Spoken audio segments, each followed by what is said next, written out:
Multiple sclerosis sucks. It's worse than people think. Hi, friends, it's Adam, the crippled cannabis cowboy.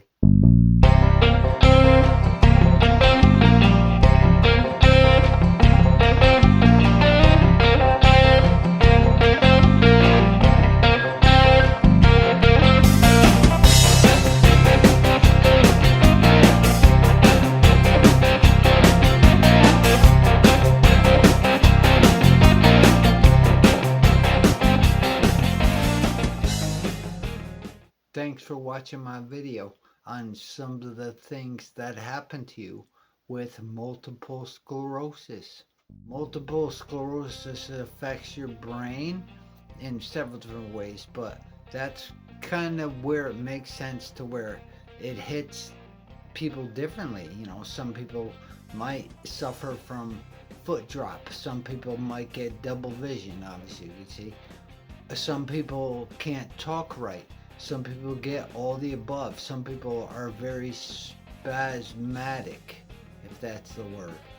So, double vision is pretty constant. It happens several times a day, sometimes all day long. It depends on how fatigued I am. That's another aspect, is the fatigue. Fatigue comes. There's nothing you can do about it. If you suffer from multiple sclerosis, pretty much any kind, is if you exert yourself in any way, and this includes thinking, you're gonna have fatigue.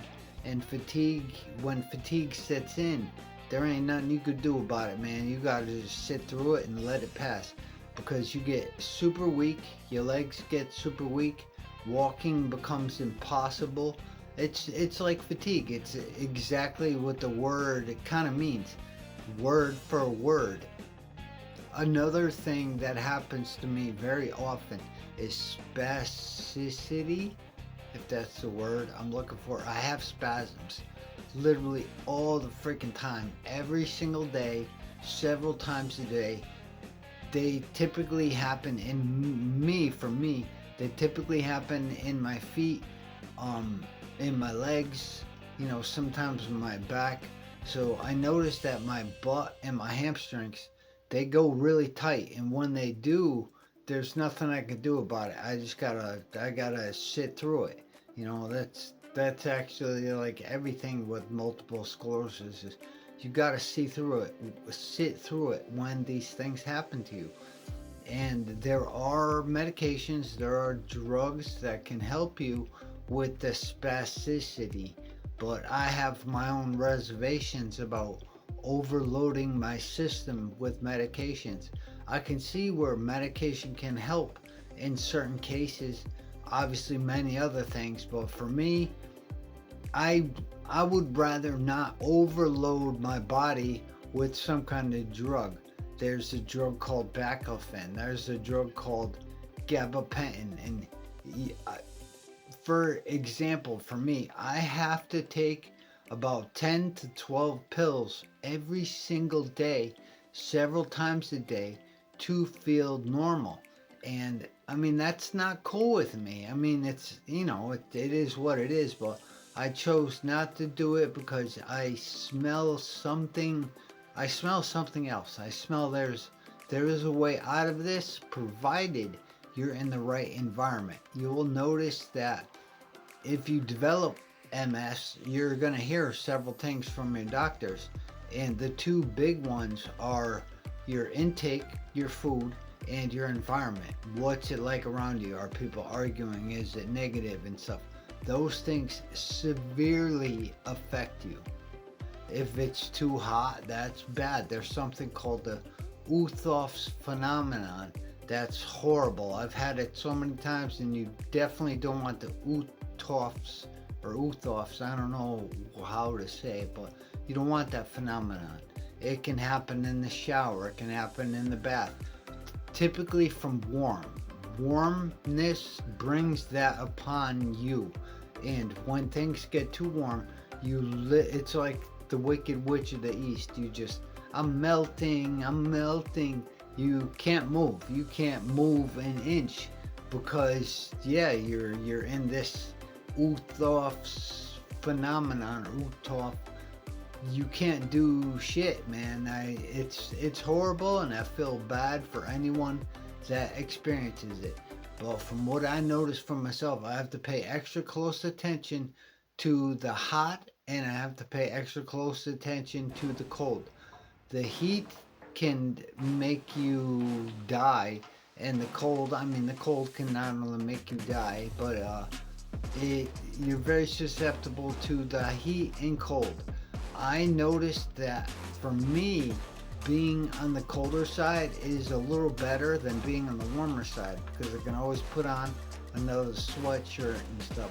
The cold is very dangerous if you fall outside in the cold. Nerve stuff. I have a lot of nerve stuff. I've learned to, I don't want to say ignore it, you can't ignore it, but like when my feet tingle or my legs tingle, there's nothing I can do about it. Sure, I can take medications that help a little bit, but they don't solve it. The big thing that helps me solve it is sitting through it. And yeah, that sucks either way you look at it. So what I do when it happens, I just gotta sit there and be like, yo, you gotta take it no matter what. It can be very painful. The tingling can be very annoying, like the itching. Something I did notice with them myself is when I have an itch, that means there will be a spasm. For a little example, if my leg itches, that leg is gonna spasm. If my elbow itches, that arm is gonna spasm. If the back of my neck itches, then my head is gonna spasm. It's something to do with your body that, maybe it knows you have an itch that you can't reach.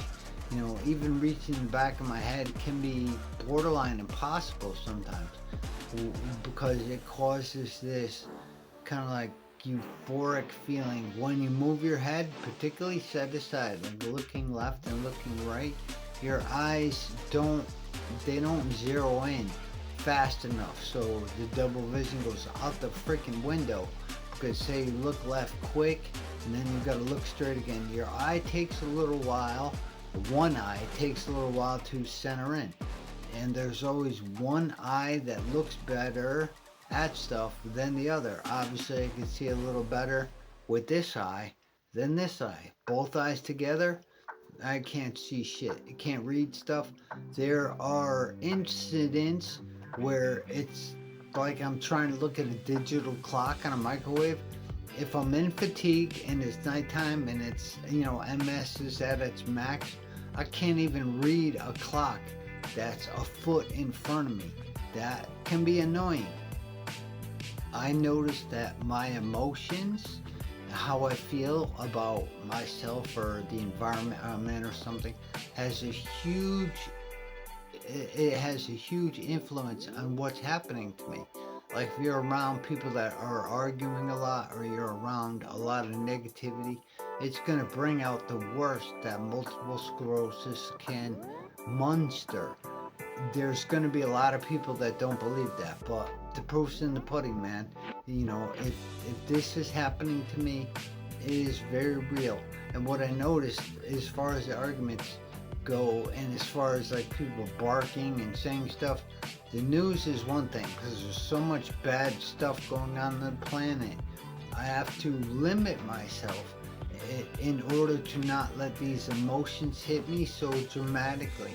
So I have a 2-hour time limit on myself. Maybe that helps, time things. So shut off the news after 2 hours. After you fill yourself in, 2 hours max. If you can, 1 hour, cool. But you have to realize that if you get sad, if you get mad, then that's going to bring out the worst in you. If somebody says nasty stuff to you, you're going to start shaking. So a big part of multiple sclerosis is how your emotions affect you. You can very easily start shaking if you get angry, upset. I kind of call it anxiety. I have anxiety every single day. It comes from the outside. I get anxious with MS, but I've learned how to sit through it. You can't control other people's actions. Overthinking things will bring on fatigue. It's not a matter of will it bring on fatigue. It absolutely will bring on fatigue. And you don't want an MS hug. They call them the MS hugs. That's like, when MS embraces you, it's not a warm embrace. It's not an embrace that you like. Everything that could possibly go wrong will go wrong. No ifs, ands, or buts about it. Anyway, thanks for watching my video. Subscribe to my channel if you can. Help me out a little bit. Everybody loves that feel good thing when it comes to making videos. This is my hobby.